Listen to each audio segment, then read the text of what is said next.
ये मानसिकता भारत में नहीं चली। बहुत लोग आए और चले गए। तो इसमें क्या परेशानी है? मुझे तो नहीं कोई परेशानी दिखती है। तो उन्हें जो पूर्व में आवास मिला, उस आवास से जुड़े आदेश को निरस्त करते हुए नया आवास उन्हें आवंटित किया गया है। देखिए, अब ये सब चीजें प्रक्रियात्मक चीजें हैं। अब उनके विधायक कम जीते हैं तो उसके साथ वो तो प्रक्रिया है, कल किसी को भी हो सकता है।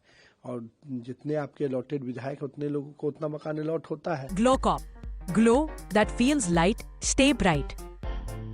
बिहार में नई सरकार के गठन के बाद दोहरी जिम्मेदारी पाने वाले मंत्री नितिन नवीन के साथ साथ राजीव प्रसाद ने भी राबड़ी आवास के खाली कराने को लेकर बड़ा बयान दिया है और साथ ही कहा है कि कितने लंबे समय तक वो इस आवास को हथिया कर बैठे हैं और अब तो उनके विधायक भी ज्यादा नहीं रहे हैं तो उन्हें दूसरी जगह तो जाना ही पड़ेगा।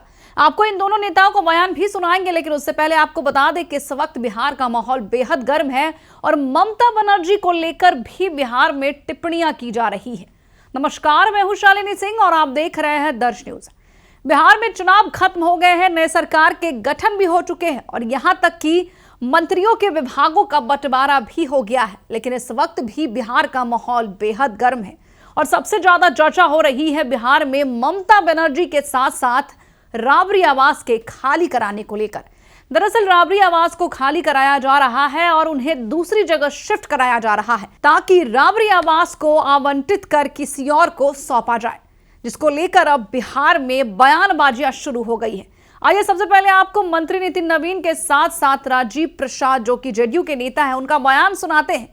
लेकिन उससे पहले हम आपको बता दें कि ममता बनर्जी ने भाजपा को लेकर बड़ा बयान दिया था और कहा था कि बंगाल में अगर मुझसे कोई पंगा लेगा तो मैं 6 महीने में सबकी नींव हिला दूंगी। आइए सबसे पहले आपको इन दोनों नेताओं का बयान सुना देते हैं।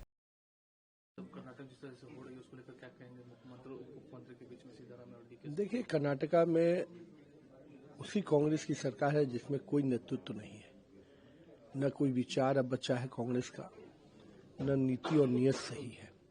तो वैसे में अति महत्वाकांक्षा के भेंट पूरा कांग्रेस महकमा में यह स्पष्ट है कि नेतृत्व विहीन कांग्रेस में आपस में अति महत्वाकांक्षा में एक दूसरे पर सभावी हो रहे हैं। उप मुख्यमंत्री पूरी तरह से अपने कंट्रोल में सरकार को लेना चाहते हैं, मुख्यमंत्री को रबर स्टाम्प बनाए रखना चाहते हैं। तो ये खेल तो दिल्ली के दरबार से चल रहा है, कोई कर्नाटका के बेंगलोर से नहीं, दिल्ली के कांग्रेस सोनिया राहुल के दरबार से चल रहा है। और ये पूरा खेल शिव कुमार को ताकत देने का काम कोई और नहीं, राहुल और सोनिया के परिवार से हो रहा है। इस हजार से पहले ममता बनर्जी ने बीजेपी को चेतावनी दी, कहा कि अगर बंगाल में मुझे निशाना आएगा तो मैं देश को हिला दूंगा। देखिए, अराजकतावादी सोच और कह सकते हैं कि जंगल राज के परिचायक वाले लोग को जनता ने हमेशा करारा जवाब दिया है। और जो कल तक बिहार में भी बड़े बड़े बयान देते थे, ये उन्हीं के शागिर्दों के लोग हैं जो इस तरह का बयान दे रहे हैं। और ममता दीदी को अभी तक समझ में नहीं आ रहा है कि भारत दूसरे ढंग से एक अलग संस्कृति, अलग मिट्टी में बना हुआ है। इनको ये नहीं समझ में आ रहा है कि वो किसी भी चीज को तोड़ देंगे, बर्बाद कर देंगे। ये मानसिकता भारत में नहीं चली। बहुत लोग आए और चले गए। और ममता दीदी, आपका भी समय राजनीतिक दृष्टि से पूरा हो गया है, इसीलिए आपका कहते ना, अंत समय जब आता है तो सबसे पहले विवेक मर जाता है। तो इनका विवेक अब मर चुका है, यानी अंत अब आ रहा है। और बंगाल की जनता इस बार उनको जवाब देगी कि क्या सही है और क्या गलत है।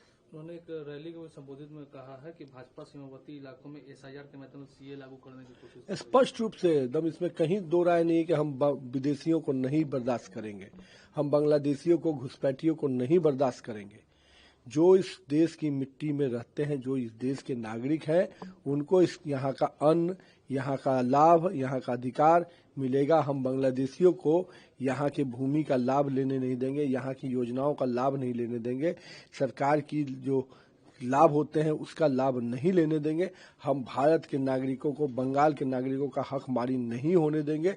इसके लिए ममता दीदी कितना भी रोले, कोई फर्क नहीं पड़ता है। राबड़ी देवी है, उनका आवास है, वो अब 36 कर दिया गया 39 में, और अब उसको लेकर सवाल करे कि 28 साल से वहां पर है, अब आरजेडी के लोग। देखिए, अब ये सब चीजें प्रक्रियात्मक चीजें हैं। अब उनके विधायक कम जीते हैं तो उसके साथ वो तो प्रक्रिया है, कल किसी को भी हो सकता है। और जितने आपके अलॉटेड विधायक हैं उतने लोगों को उतना मकान अलॉट होता है। अब उसके दृष्टि से आपको हर विधायक को ये 5 साल बाद जब चुनाव होता है तो ये समझना चाहिए। अब उन लोग का था कि राजतंत्र बना रहेगा, तो ऐसा होता नहीं है ना।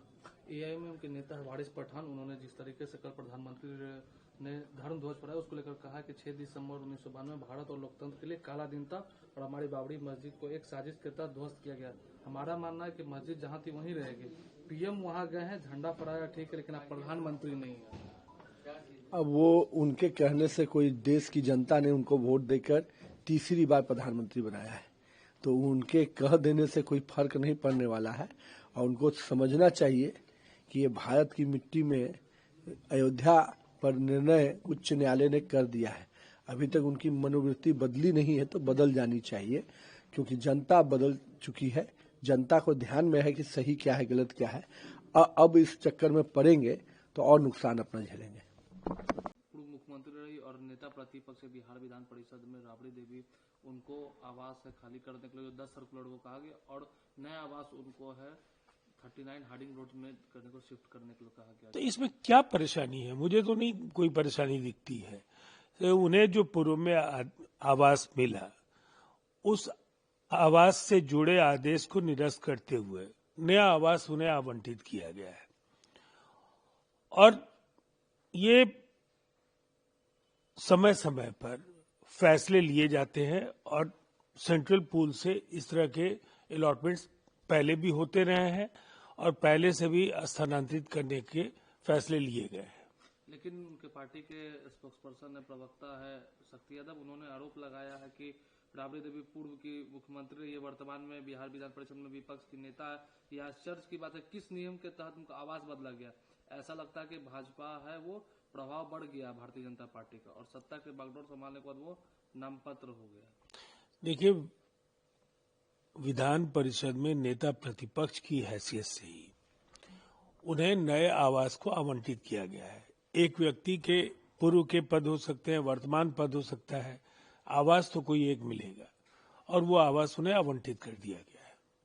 जिस तरीके से कल प्रधानमंत्री श्री राम जन्मभूमि मंदिर के ऊपर धर्म ध्वज फहराया, उस पर एआईएम नेता वारिस पठान ने कहा है कि 6 दिसंबर 1992 में भारत और लोकतंत्र के लिए काला दिन था जब हमारी बाबरी मस्जिद का एक साजिश के तहत ध्वस्त किया गया था। हमारा मानना है कि मस्जिद जहां थी वही रहेगी। प्रधानमंत्री वहां गए हैं, झंडा फहरा है वो, लेकिन वो आप प्रधानमंत्री नहीं है, एक खास समुदाय की वो। ये बेहद दुर्भाग्यपूर्ण और आपत्तिजनक टिप्पणी है। अयोध्या में राम मंदिर लंबी न्यायिक प्रक्रिया के समापन के बाद हुआ है। एक तार्किक समाधान माननीय सर्वोच्च न्यायालय के बहुसदस्यीय बेंच ने किया। उस फैसले के आलोक पे एक भव्य राम मंदिर का निर्माण हुआ और धर्म ध्वजा का आरोहण देश के यशस्वी प्रधानमंत्री नरेंद्र मोदी जी ने किया। पूरी दुनिया के हिंदू धर्मावलंबियों को बेहद प्रसन्नता है और उनके लिए हर्ष का ये एक अवसर था।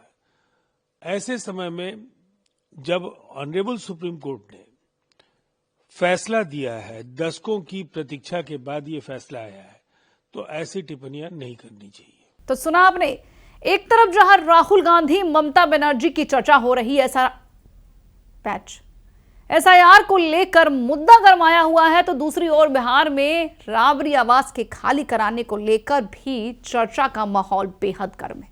बहरहाल इस खबर में इतना ही। बने रहे हमारे साथ और देखते रहे दर्श न्यूज।